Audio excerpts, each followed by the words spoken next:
Il y a plusieurs journées types en fait, selon la saison. Donc maintenant, à cette période de l'année, la journée type, c'est vraiment nourrir les cochons. Donc tous les matins, hein, on est sur 9 sites d'élevage. Mon parcours, je fais 6 ans au lycée agricole de Sartène, donc un BEPA, un BTA, un BTS. Pour ensuite, en faisant toujours la charcuterie avec mes parents, hein, parce que l'entreprise, c'est mon père qui l'a créée. Et quand j'ai fini le BTS, donc j'ai fait un petit peu pompier volontaire sur Côte-Sanne. On a créé un restaurant ensuite à Côte-Sanne que j'ai gardé pendant 10 ans. Ensuite, j'ai laissé le restaurant en gérance pour rentrer à la TCA, donc chauffeur de bus, mais toujours en faisant la charcuterie jusqu'à mon installation il y a 5 ans, donc où j'ai vraiment favorisé l'exploitation et la fabrication de charcuterie, où j'ai démissionné donc des TCA.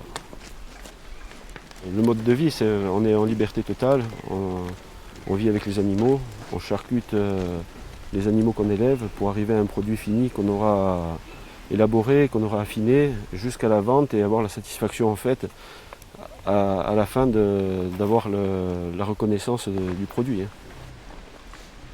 Il y a eu un pas à franchir. Il y a eu le pas déjà de faire un atelier aux normes européennes pour essayer d'avancer.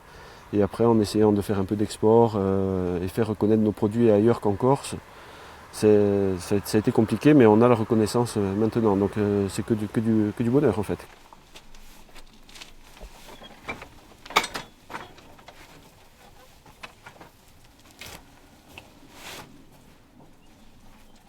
Alors là, je regarde donc si la blessure cicatrise, parce qu'on a fait une prière. Donc c'est la prière qui va servir à faire tomber les vers. Alors c'est pas moi qui l'ai faite, c'est ma tante qui l'a faite à distance. Donc il faut donner la robe du cochon et l'endroit où elle est. En fait, elles font la prière. Le lendemain, quand on revient, les vers sont tombés et ça commence à cicatriser en fait. Et ça fonctionne, oui. Mais d'ailleurs, c'est ce qui fonctionne le mieux.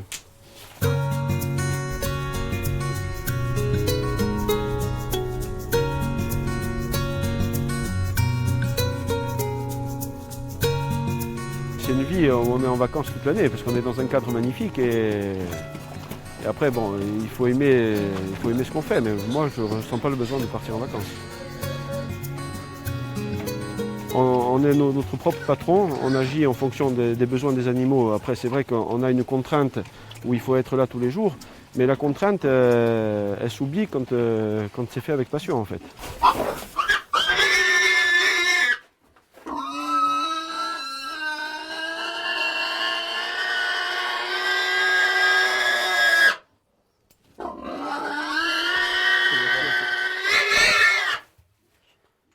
Voilà. Donc là on a récupéré le collier GPS qui était installé sur cette truie. Donc on l'a récupéré parce que il ne nous donnait pas assez de données. Le signal n'est pas assez puissant pour capter le satellite en fait. Ça va servir à étudier le comportement et voir le parcours que fait le cochon durant sa vie en fait. Donc on saura exactement vers quels endroits il se déplace, vers quelles essences, avec quelle alimentation apporter et à quelle saison en fait. Mais après on aura ça sur une tablette où on verra vraiment tout le cheptel et avec les données différentes selon ce qu'on recherche. Moi j'ai vécu toute ma vie au village, donc avec mes parents et les vieux d'avant, donc on est sur un mode de vie qui est quand même particulier si on va le comparer aux gens de la ville. Nous la terre c'est l'essentiel de notre métier en fait. Donc si demain on perdait la terre, on perdrait notre métier avec. Et on ne peut pas les dissocier en fait.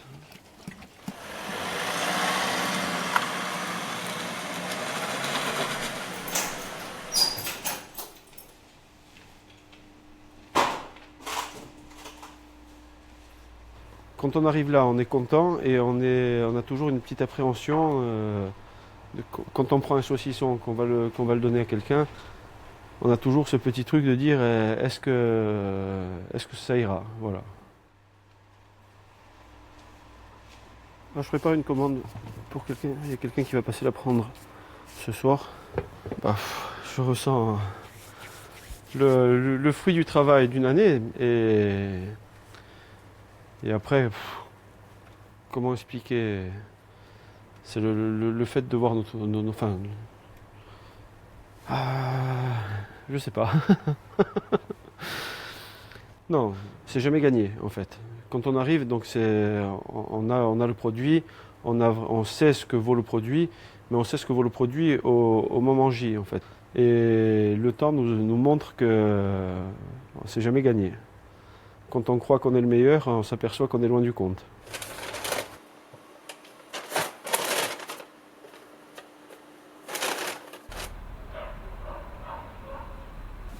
Livraison d'une commande chez ma mère. Les clients ont l'habitude de monter ici, donc on livre toujours là.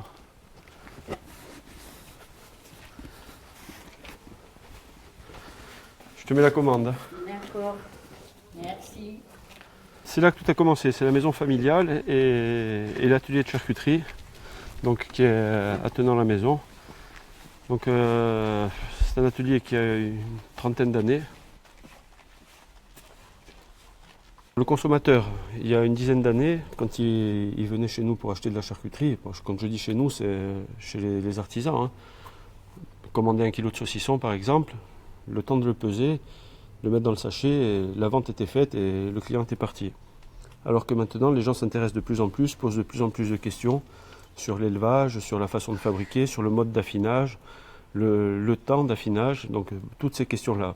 Donc les gens ne savent plus quoi acheter, comment acheter, et se méfient vraiment de ce qu'ils vont acheter. Donc c'est pour ça qu'ils posent toutes ces questions et ils se font une idée.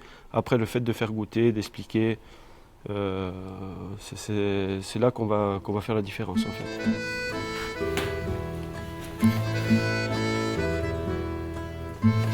La suite de la maison de chaise, j'espère que mon fils prendra la relève, si tout va bien. Ça m'intéresse déjà, mais bon, il est encore petit. Si c'était à refaire, oui, je referais certainement la même chose et voire peut-être même avant. Là, j'ai tardé un peu. Voilà.